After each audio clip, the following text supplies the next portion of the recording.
बिस्मिल्लाहिर्रहमानिर्रहीम। अस्सलाम वालेकुम दोस्तों, मैं हूं शेहदनान और आप देख रहे हैं मेरा यूट्यूब चैनल जिसका नाम है उर्दू मास्टर स्टोरी। फिरौन टेक्नोलॉजी और साइंस में हमसे बहुत आगे थे। ये 7,000 साल कबल 700 किलोमीटर दूर से 1 करोड़ पत्थर मिस्र लेकर आए थे।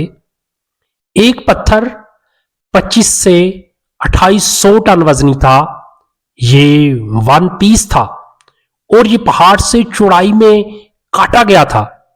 ये पत्थर सहरा के ऐन दरमियान 170 मीटर की बुलंदी पर लगाए गए कदीम मिस्री आर्किटेक्ट ने 8000 कबल ऐसा डिजाइन बनाया जो हर तरफ से बंद भी था, लेकिन बंदिश के बावजूद अंदर सूरज की रोशनी भी आती थी और अंदर का दर्जा हरारत भी बाहर के दर्जा हरारत यानी टेम्परेचर से कम था।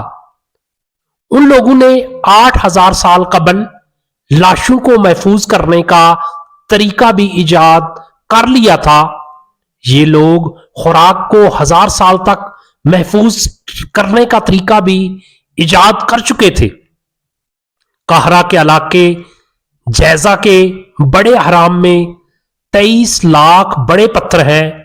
अबू अल हलूल दुनिया का सबसे बड़ा वन पीस स्ट्रक्चर है और ये लोग जानते थे शहद दुनिया की वाहिद खुराक है जो कभी खराब नहीं होती।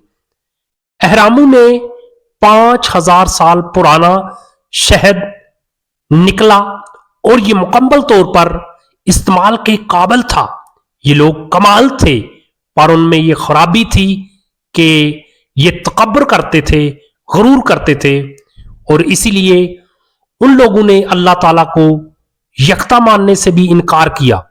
अल्लाह ताला को तकब्बर पसंद नहीं, चुनाचे ये पकड़ में आ गए और इबरत का यूं निशान बने कि आज तक निशाने इबरत है। जिसने रब के लिए झुकना सीख लिया वही इल्म वाला है, क्योंकि इल्म की पहचान आजिज़ी है और जाहल की पहचान तकब्बर है।